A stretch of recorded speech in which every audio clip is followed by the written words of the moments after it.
Welcome to the Work Hard, Play Hard podcast. My name is Rob Murgatroyd, and I'm a former doctor turned lifestyle entrepreneur. Each week, I interview some of the best minds on the planet on the science of achievement and the art of fulfillment. Come take this journey with me.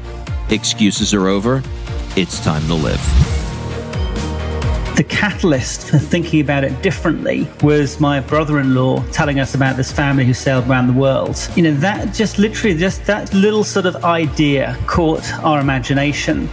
I knew that at some point we would be in the middle of the ocean and an issue would come up, but being in the middle of the ocean, there would be nothing that I could do about it. The best question I've ever asked myself in my life is, how do I create a business that can run without me? And the moment I asked that question, my brain started thinking in a different way. Put your family first, work out what's the shared narrative of what you want to go and do with your family, and put that story front and center, and then reverse engineer your life to meet those goals, because there is nothing more important. What's up, everybody? This is Rob Murgatroyd, and welcome to another episode of the Work Hard, Play Hard show. This episode features Caspar Craven. You can find him on Instagram and elsewhere at Caspar Craven. I wanted to have Caspar on the show because he did something that I have never, ever heard of anybody doing. He decided to take a 2-year trip around the world on a sailboat with his wife and small children. And he did it at a time where he had no money and his relationship with his wife was not great. So in this episode, you're going to learn how the power of a 5-year plan to create a trip like that can allow you to create almost anything in your life you want. And Caspar, for me, is an example of how to create real fulfillment in your life. And that's exactly why I created the Work Hard, Play Hard Mastermind, to help you get to a level 10 in fulfillment in your life. So look, if you are a hard-charging entrepreneur that is spending way too much time in front of your computer and not living your life the way you want to live it, come join us in 2019 in Boston, Monaco, and Italy. We are now more than half sold out. I can't believe it. It's happening so quickly. If you want to be a part of this with us, fill out the application at workhardplayhardmastermind.com. We'll jump on a call to see if you're a good fit for the group and if they're a good fit for you. So think of the mastermind as 2 parts. The first part is the trip. We're heading to Boston. We're going to do things like meeting with Tom Brady's trainer at Gillette Stadium and get a metabolic baseline to help people improve fitness. We're going to go to the south of France, where I'll have helicopters waiting for you in Nice to drop you into Monaco. And then we're going to wrap the year up having some fun in Italy, doing things like truffle hunting. And now the second part is what actually goes on inside of the mastermind over those 4 days. So our group of 25 entrepreneurs will help you brainstorm and accelerate what you want to achieve in 2019. And we'll do that through a variety of exercises. Or if you need help in figuring out what the next chapter is for you. So go to workhardplayhardmastermind.com, fill out the application. We'll jump on a call and see if you're a great fit. All right, you're going to love this interview with Caspar Craven. Really, really good. Let's get right into it.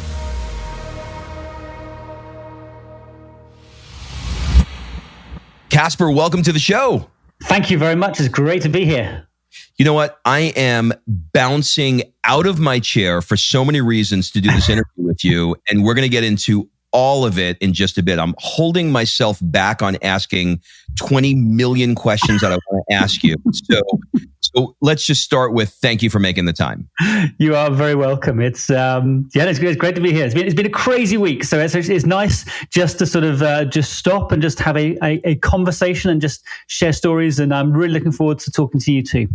Awesome. Okay, so what we're going to do is we're going to talk first a little bit, if this is okay with you, about your background. Then we're going to talk a little bit about your story and the kind of work that you do.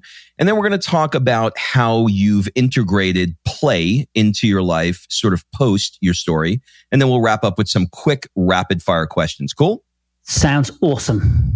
Okay, so I think a good jumping off point to start with is where people come from, because I really believe that informs who they are. So let's start at the beginning. You were You were born in 73 in Plymouth, England, which is a port city in Devon. And if my geography is correct and my history is correct, that's where the Pilgrim Fathers set sail for America. Did I get that right? Absolutely right. From the Mayflower steps. I was born in 72, by the way. I love the fact you've made me a year younger, so thank you for that. I'll take that.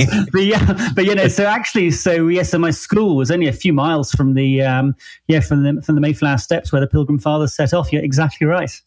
You know what's so weird about this? My wife is from Manchester, New Hampshire, and we when I go visit her, sometimes we'll stop and we'll go to Plymouth Rock, and I sort of like look out at the ocean. So, you were on the other side of that ocean, which is just so fascinating to me, So can you describe what growing up in, that sort of narrow cobblestone streets was like?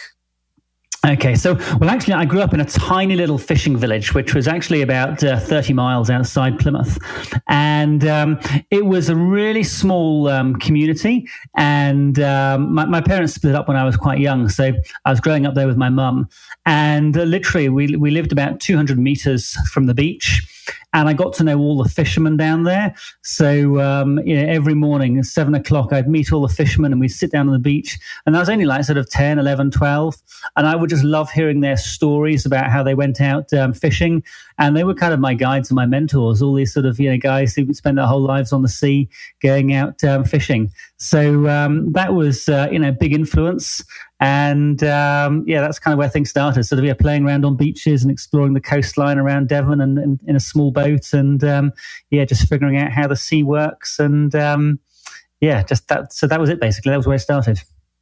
So you were an entrepreneur really right from the get-go. Around 14, you started your first business, which was essentially catching crabs, and by 16.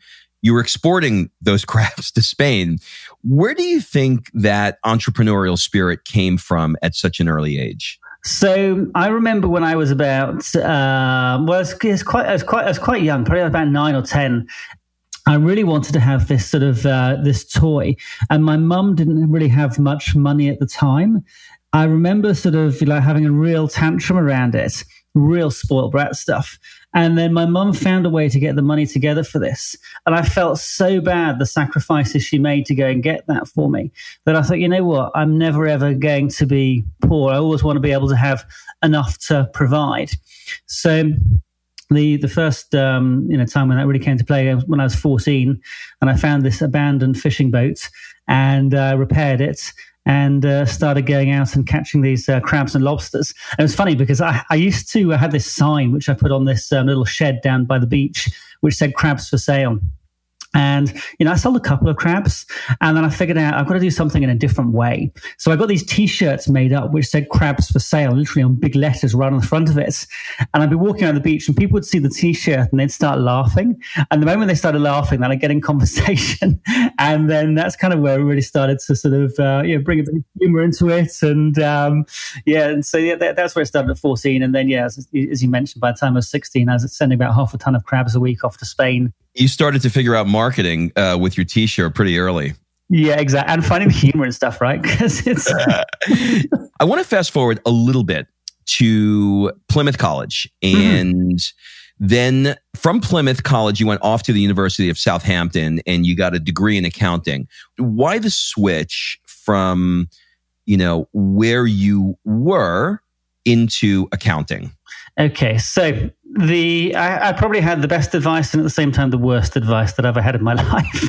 So it was my dad who always said that, if you want to get anywhere in the world, you've got to start with getting a professional qualification. And his view was you either become a lawyer or an accountant. So I trained to become an accountant. And, it was good because, I did do a lot of rigorous training, and that continued for quite a number of years. So it gave me a really good grounding in business. So I have, pretty good understanding of how things work.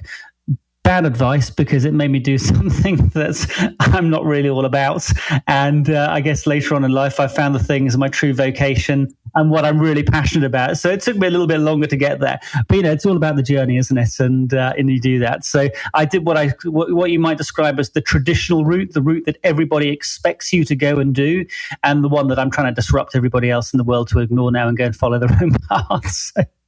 All right. So when you say journey and I say journey, they are two different things, which we are about to get into. So in 94, your now wife, and I think you say her name, Nicola. Is that right? Nicola, yeah. Nicola. Okay. Tomato, right? We're on two different sides of the ocean here. I was going to say Nicola. Okay.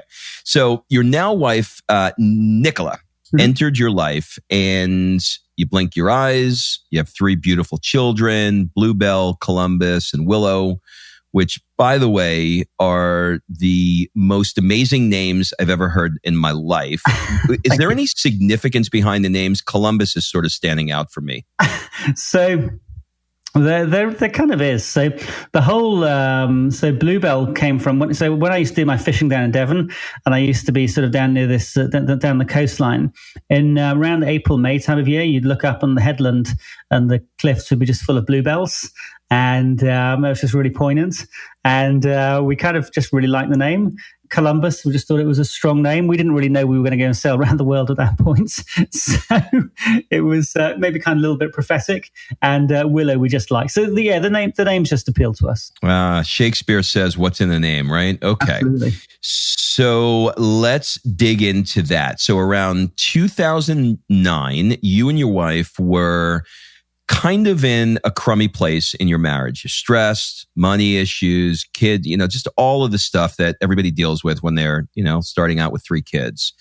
And it sort of created this introspection. Can you place us where you were and tell us the story of when your brother-in-law told you about this family that sailed around the world? Yeah, totally. Well, actually, we only had 2 children back then, actually. So 2009. Okay. So there's another twist in the story that comes after this. 2009. I've been running my business, which was in data analytics, for about 3 or 4 years then, and the business was losing money. And we figured out that I would have earned stacking more shelves at the local supermarkets, the local Walmart. We had arguments about money. We had arguments about not about feeling guilty, about not spending enough time with the children because I was working 16, 18 hours a day.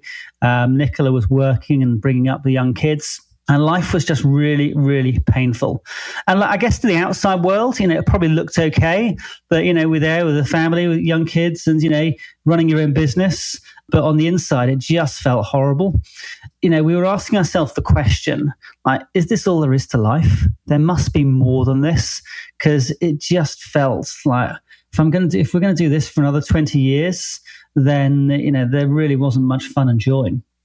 So it was the catalyst for thinking about it differently was my brother-in-law telling us about this family who sailed around the world. And, that just literally that little sort of idea caught our imagination. And it was crazy for so many reasons. So the one thing we had in our favor is I'd sailed around the world before. So I did that in 2000. I did what was called the world's toughest yacht race, and I'd circumnavigated. So I did have quite a lot of experience sailing. But Nicola had only sailed, or she had only been on a boat twice at that point, and she'd been seasick both times. Didn't have the money. I mean, we couldn't even afford to buy a little rubber dinghy at that point, let alone a boat to go around the world. And no boat. And so all sorts of reasons why we shouldn't go and do it. But it was that idea that the future could look really different from where we were right then. That was the thing that caught our imagination. And I guess over the next 6 months, what we did is we started to sit down together and create a different narrative, a different story about how we wanted the future to turn out. Nicola always says, most people end up living 1 centimeter away from your own faces. And the thing is to project out, 5 years from now, what does that picture look like together? And lots of people do that on their own, but very few people, I think, do that together and create a shared narrative and a shared story. And that was kind of the starting point for us to say, how does this look differently? And that was the thing that started to bring us together by focus on something that was more exciting than where we were right then. Who wanted the boat journey specifically? I know that you both wanted to change, but was it your backgrounds in having done this before that, you sort of had to coax her and say, honey, it's amazing, and this is going to be the thing that's going to change our life? Or was she just as on board? Okay, so this bit is really important. So if I had said, I want to go and get on a boat and sail around the world, all Nicola would have done was resisted and tell me all the reasons why she didn't want to. And I think lots of people say, this is what I want to do, and they try and persuade somebody else to come on their journey. And for a whole host of reasons, that doesn't work. So here's how we went about it. We did this exercise, which we call deep listening, where we shared what was really important to each other and what we both wanted to do in life. And we created a fresh piece of paper. And the only things that went on that new piece of paper were only things that we shared in common. Now, when we share this with people, the immediate reaction, the immediate fear is, what if we don't share anything in common? So people are fearful about going down this process and this route. But I have to say, having done this exercise now with hundreds and hundreds of people, there is always something, because people always get together for a reason, and you might have forgotten what those reasons were because they've been squashed down under bills, kids, work, whatever else. But there's always things, and it's about lifting those things up again. For us, we only had 3 things in common back then. It was pretty thin. So we wanted to go and see the elephants in Africa. We wanted to go diving on the Great Barrier Reef, and we wanted to go and see Carnival in Brazil. And that was the only thing that we talked about, were those things that we shared in common. And that created excitement and energy. And it's that thing, you can't build on conflict. You can only build on shared things. And so the story around those 3 things grew and grew. And we looked at when we could go to those places, what time of year, how we'd get there. And then Netta eventually said, well, why don't we get a boat and go and do this? Whereas if I'd pushed the agenda onto her, she would have resisted. So it's about creating that shared narrative and only coming from a place of what you agree on in common. And, I've done so many other things with other people, and they say, but I really want this. And it's like, well, if you don't both want it, then you've got to let it go, because you won't progress otherwise. And you kind of got to trust that some of these things may come back, but they may not. And ended up every single thing that we both wanted on our lists came back into play because we just changed the energy in the whole situation. All right. My mind's going in 4 trillion directions. So I'm going to try and keep this train on the tracks. What's interesting to me about this is at that time that you were considering doing this, mm-hmm. and we're going to kind of just for a marker for people to keep a place in the story. But about 5 years before you took this trip, you made a decision that you were going to have a 5-year plan and that you were going to tick away at whatever you needed to tick away, which we'll get into what those things were to get there. But to put this in context, like you alluded to earlier, you guys were not in the best position economically or relationally. And in fact, your business was struggling at the beginning of this 5-year plan. So where do you think the idea to put your family first and create a business around that came from? So in other words, you had to create a business that funded this idea, which essentially is born out of, we want to put our relationship and our family first. Where did that come from? Kind of talk to that a little bit, that time in your life. Okay, so let's put the chronology is helpful. So 2009 is when we came up with the idea to go and do this. And we gave ourselves 5 years to make the plan happen. So 2009 was when we had the idea. 2014 is when we said we were going to go and leave. And we created this vision statement, which was handwritten, and we put it on the wall in our kitchen. So every single person came into our house. It was the first thing they saw, and we told everybody that we're going to go and do this. Now, in my entrepreneurial life before, I'd always worked on the basis, I'm going to build a business up, sell it, or in 5 years' time, I'm going to sell it. Then I will have some money, and then I will go and do the things that are really important to me in life. And no matter how close I got to that 5 years, it was always 5 years. It kept moving further and further out. So by putting that fixed date in there of 2014, that had a really powerful psychological effect, because we got to 2011, 2 years in, 3 years to go, and nothing had fundamentally changed in the business. And I thought I was doing things that changed stuff, but really I was just tinkering around the edges, and I was not doing things that were changing the game.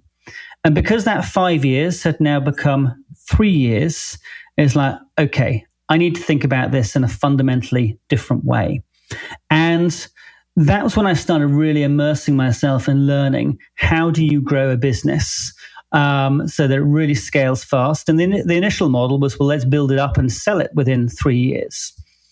And as we started to get into 2012, and we're now 2 years away, the thinking became, well, how about we build this business up so that it can run without us, so that we can go off and do our sailing and the business will still be there. We don't have to sell it, but it's capable of running without us. So I guess the big shifts happened in that year 2 to year 3, so 2012 in our world. And the crunch point for me with that was I was learning all these different techniques of how to turn an ordinary business into an extraordinary business.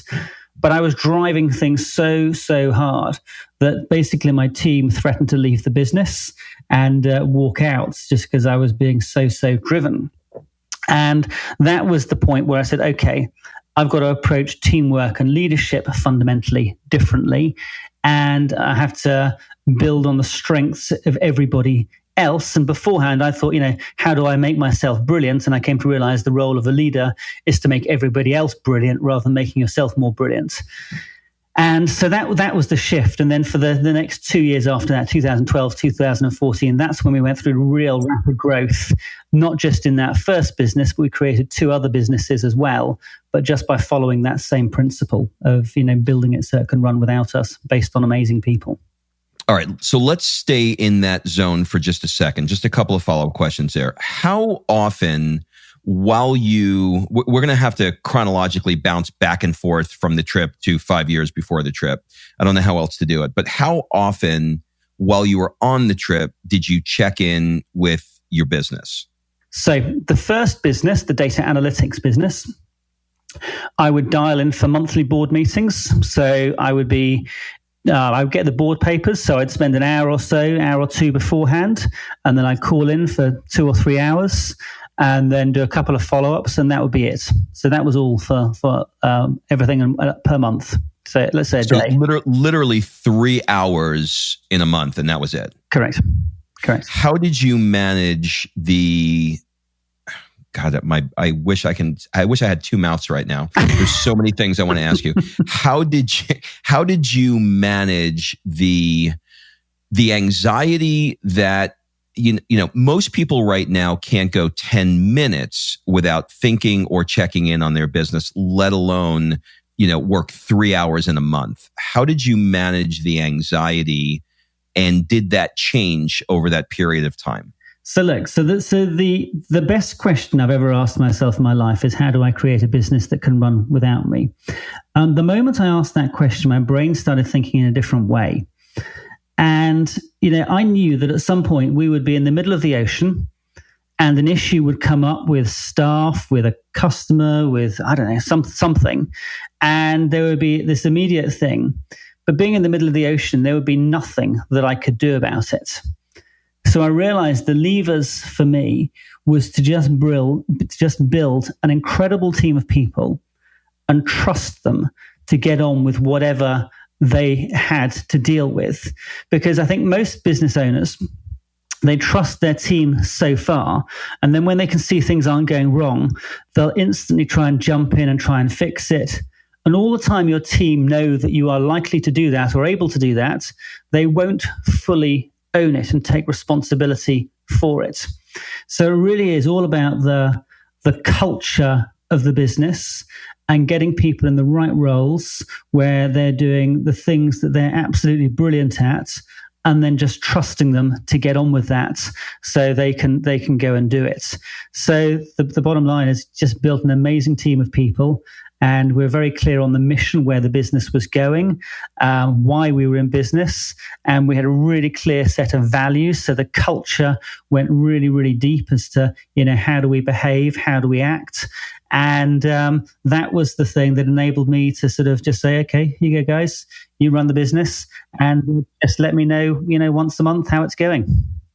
So you were initially pushing them. They pushed back and they said, we're all going to leave you if you keep doing this. And Correct. You were pushing them because you had a giant goal and that's how you saw that you were going to achieve the goal. But then you learned that it was better to be able to build the team, let them do their job and not go in and fix it, because then they'll rely on you to go in and fix it.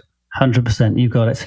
And it's funny, I was talking to someone the other day and they said, look, I want to do what you've done, but what I need to do is get all the systems and processes in place and then tell the team how they're going to run the business and let them go and do it. And it's like, no. That's the wrong way around. If you force stuff on people they don't want to do, the moment you're not there, they'll kick it out anyway. So it's far better to co-create this stuff with the people in the business and the people in the team, and then they'll embrace it and adopt it. So it really is about engaging the different people in the business rather than telling them what to do, which is where I came from beforehand. So. Okay, were there any particular applications, software, systems that you use that were super helpful? In other words, did you have Evernote, checklists, Slack, or anything that you implemented that really made a difference? Honestly, no. I mean, it was just, we just communicated by email. We used Salesforce, the CRM system. But I think it was just email and phone calls, basically. So no particular technology. So. No. That's good, because my brain is saying, well, what would be important to be able, because I'm putting myself in your shoes and saying, if I were doing this, how would I do this? And I would rely on systems, checklists, procedures to make sure that they were followed. But I think what you're teaching me is to make sure that you have the right people in the right seats to do the job, and then get out of their way and let them do the job. Absolutely right. One of my mentors used to say exactly those words to me: get out of your own way.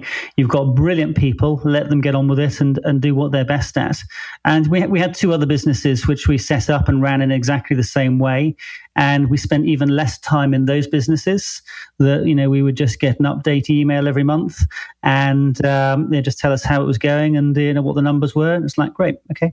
So all about the people.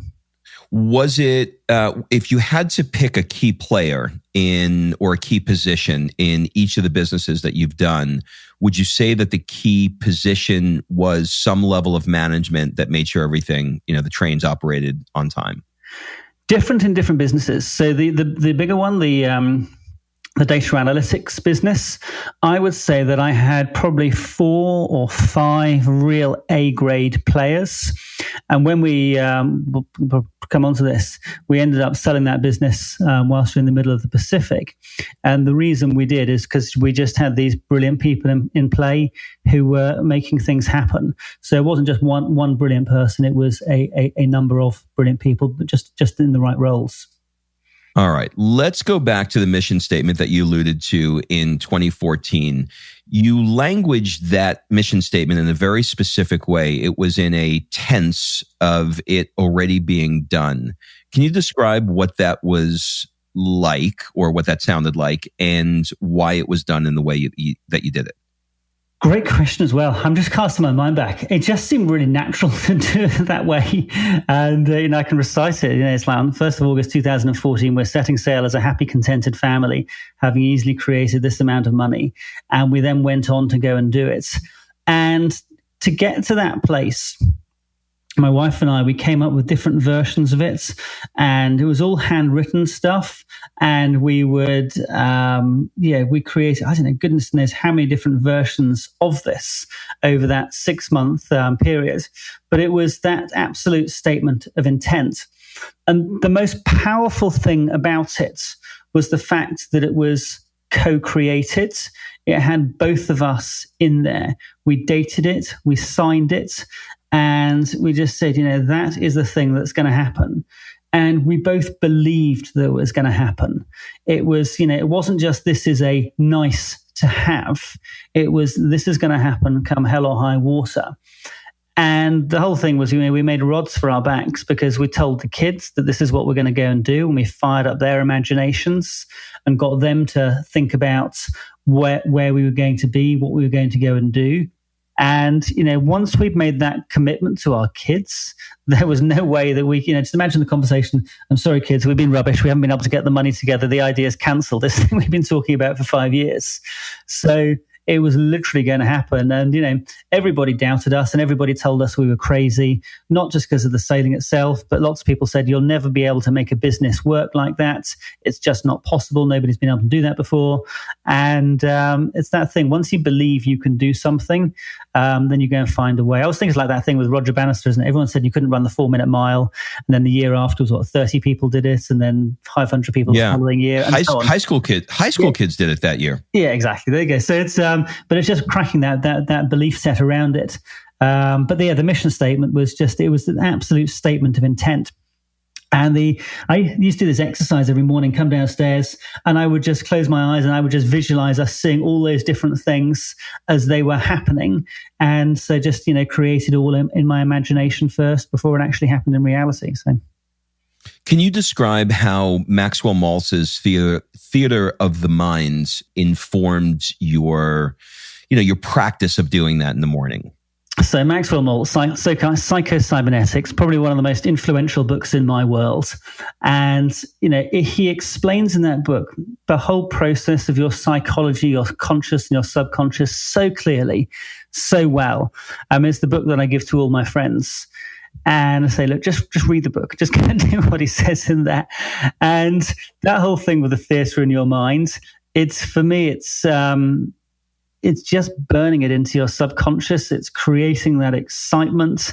And, there's some mornings you go and do it and your mind drifts off and you go off to different places, but you keep coming back to it and you keep fleshing out the story. Yeah, you see it all long before it happens. So yeah, very, very important influence. There's two things that I'm learning here that are, if I had to chunk it down and tell me if I got this right. One is because you asked yourself the question, how do I create a business that can run without me? And you set the stakes high enough where you were going to be gone for a year, literally on the ocean, and couldn't run the business. You had two things happening at the same time. One was you set a goal where you would not physically be able to be there, which forced you to actually create a business that had to and needed to run completely without you. Exactly. Okay. I get seasick, so I don't know how I'm going to do this, but we're going to have to keep going here. All right. So now you also thought about potential problems that could arise while you were sailing, and you even went as far to mitigate those problems as becoming ship doctors. Can you sort of unpack how you viewed this, worst case scenario plan that you deployed? Yeah, no, of course. So the whole thing was, as we were thinking about this, sure, we looked at the things we wanted to do and why we wanted to do it and why it was so important to us. But we also looked at all the things that we needed to consider. And, lots of people told us reasons why we shouldn't do it. And the things like pirates, things like what if a medical situation arises? What if something happens to the boat and you sink? All these different things. And rather than just sort of getting cross and pushing back and discounting those, we took every single thing of those really seriously, and we wrote them all down on a piece of paper. Because we knew if we tried to tackle all of those one by one, if we tried to tackle them all at the same time, we would have been overwhelmed, our brains would have been fried, and we would have been stuck in that sort of whole tyranny of the how do we do this stage. Because the moment you set any big goal, both your mind and everybody else's minds will say, well, you can't do it because this, and this. So we created this piece of paper with all these different things on it to consider, and then literally started to go through those one by one, saying, how do we get comfortable with this risk, with this issue, and what are the things that we need to do? So the medical one, which you mentioned, was, that was quite a big one. So, we'd done a tiny bit of first aid training in the past, and we looked at our route around the world where we were going to be going. So we saw where there were medical facilities, and we also saw where there were not medical facilities, primarily in the middle of the ocean. And so, we made the decision to both train to become ship's doctors. So it's a 10-day medical training course here in the UK. It's the most advanced medical training you can do in the UK outside of becoming a doctor or a nurse. So it's really intensive. I mean, the reality is 10 days is still not a huge amount. It's enough to scare you that you always want to know where there's a doctor who's near you. But then we loaded the boat up, and we had like thousands of dollars worth of medical equipment on board, and drugs, and all the different things that we might need. And we had a satellite phone with permanent access, so we can get radio medical advice from a qualified doctor in the UK at any point in time. So literally, we just thought through every single thing and said, okay, what would we do in this scenario? What would we do in this scenario? So that was kind of how we approached it. With sort of real rigor. I mean, like you mentioned it, my background, I was an accountant, and my wife's background, she was an attorney. So both of us are used to sort of being detail orientated and managing risk. So that was the same approach that we took to that. And it definitely wasn't a question of, ignoring those risks. It was taking them very seriously. Let's talk about your relationship with your wife at that time. So things were not great. Things were rocky. And now you made the decision to cram each other up in a boat. I know, it seems crazy, right? for a year, right? 2 years. For 2 years. Okay, for 2 years. So I guess there's two questions here. One, was there any fear or anxiety that you had about what if we kill each other and, this becomes a Natalie Wood situation where somebody's throwing somebody off the boat? Yeah. Or was it a strong belief that I just know that this is going to help our relationship and make it better? Or was it just, let's just hope for the best here? So what was remarkable in that 5-year period of working towards this goal, because we created this energy, we created this shared momentum, and a reason why we were going to go and do something. Our reason why was to create magical, life-changing experiences for us and our children. That whole shift from being individually focused on our own careers and money to being family focused meant that we started working together in a whole different way. And, I won't pretend it was easy. There were times when it was really hard. I'm talking about the 5-year build-up period. And, we'd hit a roadblock, and then we would have to figure out the skills, so the communication skills of how do we get things back on track. And we both grew and learned so much about relationships, about communication, about how do you do stuff together in that 5-year period, that by the time we got to go on the boat, honestly, the thought about throwing each other over the side or anything like that wasn't really a consideration. We were focused on, the obvious challenges of, being on the boat, navigating oceans, seas, and those sorts of things. So the whole dynamic in the relationship had changed before we'd even set sail because of what we'd set out to do and how we'd gone about it. So that really transforms things. But, but the other side of that is that once we'd set sail, I'd gone from working crazy hours in the business to now being 24/7 with Nicola and the 3 kids. And I often joked in that for 3 to 6 months, the best thing about what we were doing was spending 24/7 with my wife and kids. The hardest thing about what I was doing was spending 24/7 with my wife and kids, because suddenly we'd gone from one extreme to another. So it did take a period of adjustment. But after that sort of 3 to 6 month period, we really got into a rhythm of routine and life at sea. And it was utterly magical, and everything we planned for. All right, let's talk about the day-to-day at sea. So it's you, your wife, and 2 children, because the third one was not on the ship with you, yeah? Yeah, no, so the third one was, so we had the little one in 2012. So when we left, the kids were 9, 7, and 2. So we had all 3 kids when we left. I have a 4-year-old right now, and the thought of having a 2-year-old, it's so. I live in a high rise in Atlanta, and I'm terrified of her going near the balcony. I can't even imagine, what this was like. Okay, so let's talk about the day to day. So I have no idea what a typical day would be like on the ship, but I guess 2 questions. One is, how long of a period of time were you at sea where you were not in a port? And I guess the second part of that is, what did you do with those 24 hours while you were at sea? What was a typical day like? Yeah, okay. So just picking up on the point of insanity and taking a 2-year-old on the boat, that was, a huge consideration. Obviously. And the way we addressed that is, in the 5 years beforehand, we spent a lot of time with the older 2 and us creating the routines and the habits about how you do stuff on board. So, for example, everybody wore a life jacket all the time, adults and children, no exceptions. Anybody comes up on deck, you're clipped on with a lifeline. And we just created those rituals and the habits so that they became ingrained for everybody. So that the little one, then the other 2 were making sure that she always had her life jacket on and was always clipped on, because it's the rituals, and the same thing in the business, right? It's rituals and habits about how you do anything that makes it work.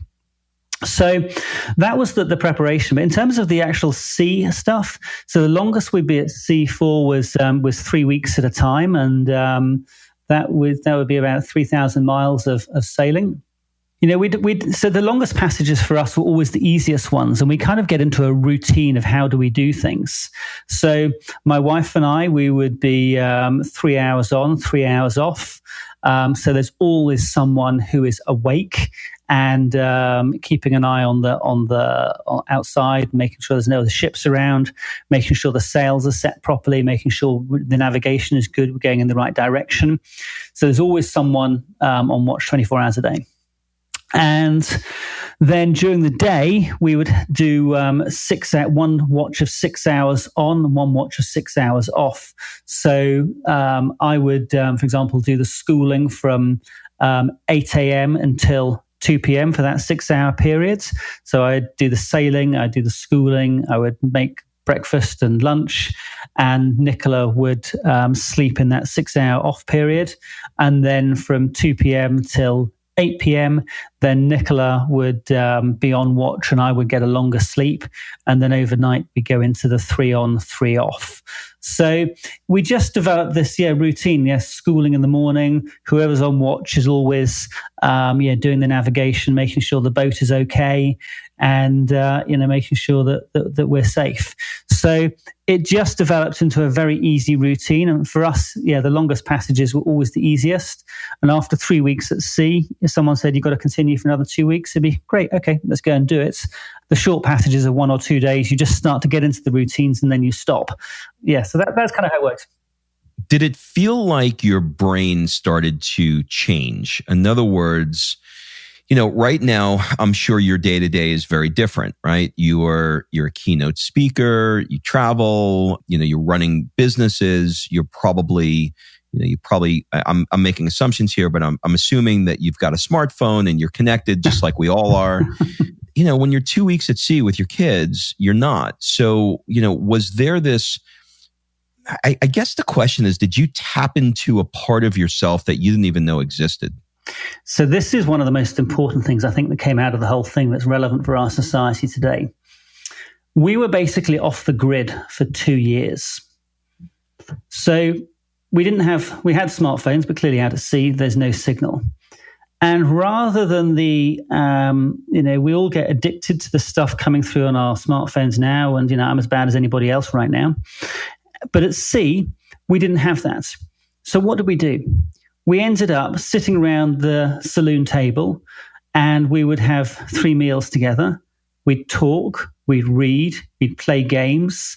We really got to know each other as people. And that was where a lot of the real magic happened, just getting to know each other and appreciate each other as human beings. Now, here's the interesting thing. So after we sailed, we then decided to come and spend part of our time in the States. So we keep the boat in San Francisco. And every year we do an expedition. So we came back for 1 year. We were mostly in the UK. And then last summer, we sailed San Francisco to Canada and back, so about 2,000 miles at sea. Now, in the year that we were back, all of us kind of got back into the digital world with iPads and iPhones and so on. And suddenly there's all the stuff that's coming through. We get back on the boat. And within 2 days, the smartphones had just been put away, and suddenly we're interacting together as a family, and we're doing all those amazing things together, the books, the reading, the playing games, and so on, because it's just been disconnected. And I have to say, it's such a wonderful place to be. But all of us, and I think in the world today, we all suffer from this, the communication overloads from our phones and so on. And I think it's a really healthy thing to do, to go and disconnect and just get away from that all. How old are the kids now? So they are now 13, 11, and 6. How has this impacted their life? Yeah, so they've all gone back into, so one of the questions we had beforehand was, that you'll never get them settled, you'll never get them back into school again. They have all settled back into the year they would have been in as if we hadn't been away. And they are thriving at school. They're confident. They're getting on with it. They're, worldly wise. I always describe my little one, my 6-year-old, as my leader on the pitch. And I came up with a phrase yesterday that for one of my talks, and I was talking about it to her. And I said, "Shall I tell this to Bluebell, our 13-year-old?" And she said, "No, I wouldn't bother. She won't be interested." And I thought about it. Yeah, she's exactly right. And, she has so much wisdom. And I think it's because just being exposed to different experiences and being around different people. So we met some remarkable people as well who, clearly influenced all 3 kids. So, they've come out of it well adjusted and, curious to learn things and enjoying life. They asked the astronauts when they went to the moon, a lot of them suffered depression after they came back. Mm-hmm. And, a lot of that had to do with, okay, I've been to the moon, what's next? Is there a little bit of that sort of sentiment for you right now, with either going, how do I top that? What do I do now? Great question as well. So look, everyone always talks about this as, you have the adventure of a lifetime. I reject that language. Here's why. So when I did the Round the World race in 2000, I remember coming back from that. And 3 months afterwards, sitting at the bottom of my dad's garden with a bottle of whiskey, because you have an amazing high, you hit the low. Exactly what you said with the astronauts, right? So we knew right from the get-go that we were going to build into this what's going to happen next. So in our vision statement, which is in the book, you can see, when we return, we're going to return as a happy, passionate family, and this is going to lead on to new adventures. And we didn't know what they were back then, but we knew there was going to be something. This is going to be a stepping stone to new things. So we have the boat still, and we still go for adventures. We only came back about 7 weeks ago from sailing San Francisco to Mexico and back. And, we have reinvented ourselves with the mission that we're working on now. So honestly, I'd say there's been literally no dip at all. It's just been a stepping stone onto the next thing in our world, because it wasn't the adventure of a lifetime. It was a stepping stone to more things. And now we're turning around what we've learned and sharing that with other people, which I think is perhaps the most fulfilling, rewarding thing that I've ever done. So, it's okay. Got it. Okay. So basically now your next level up is what you're doing. 100%. Okay. That makes perfect sense, because I was just envisioning you hot air ballooning around the world, you and Richard Branson. Okay. I'm with it. All right. So let's. We do have some of those things coming up actually, but actually the purpose and the mission is so fulfilling that it wouldn't need that necessarily.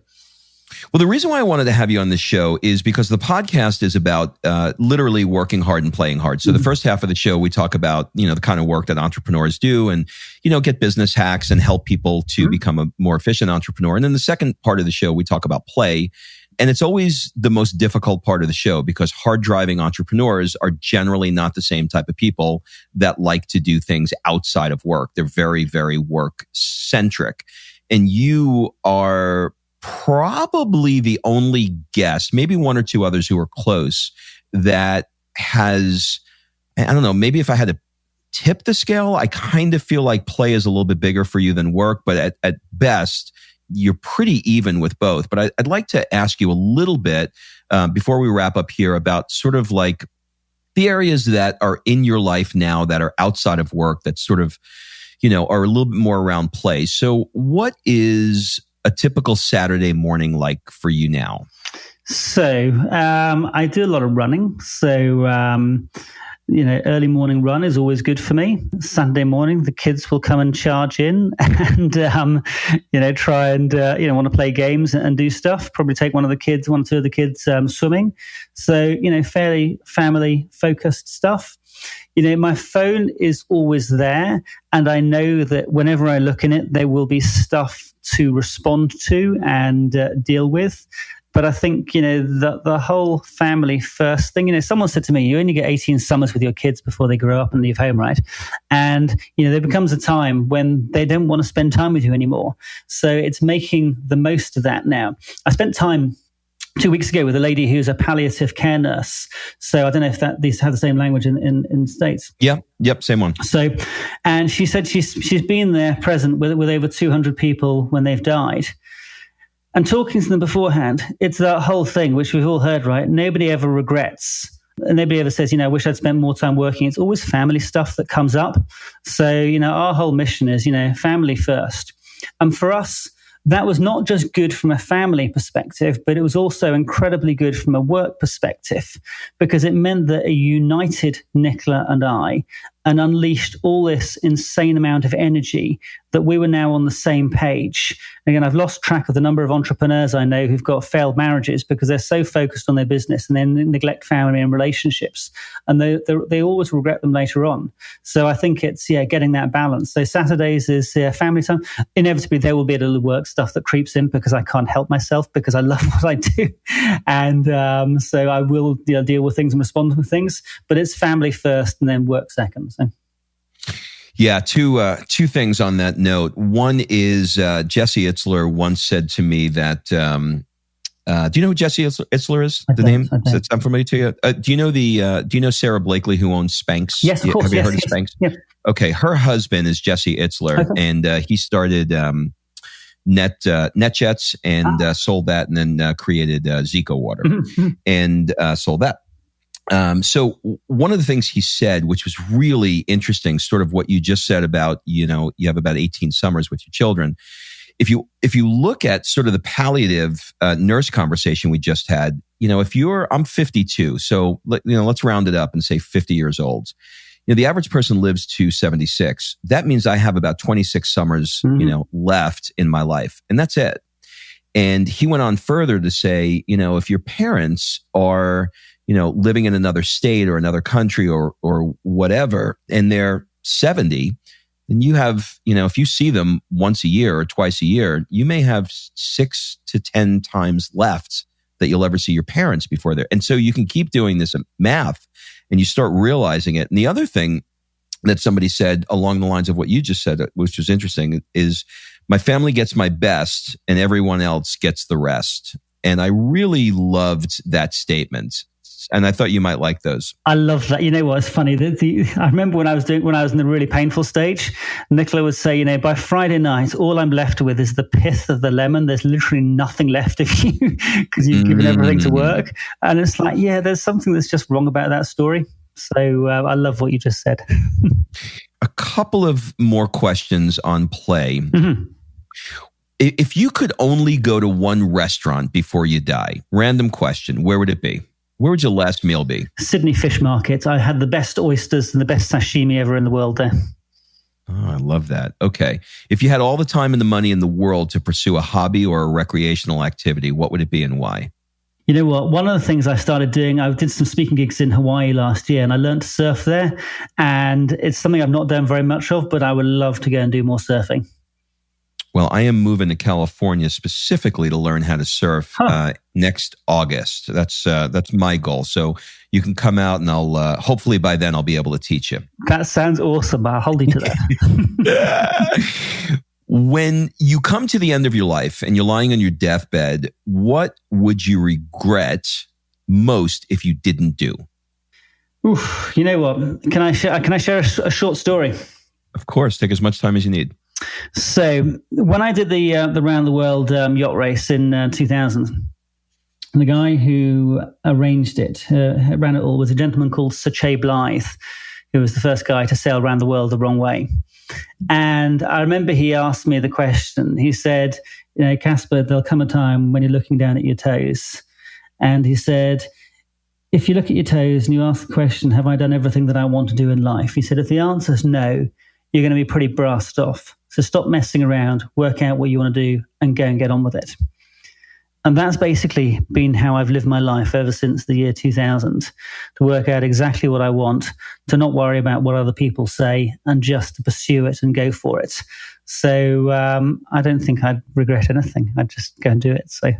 Oh, that was beautiful. All right. So we're going to wrap up with quick rapid fire round. Answer these as quickly or as slowly as you like. It's basically a first thing that comes to mind rounds.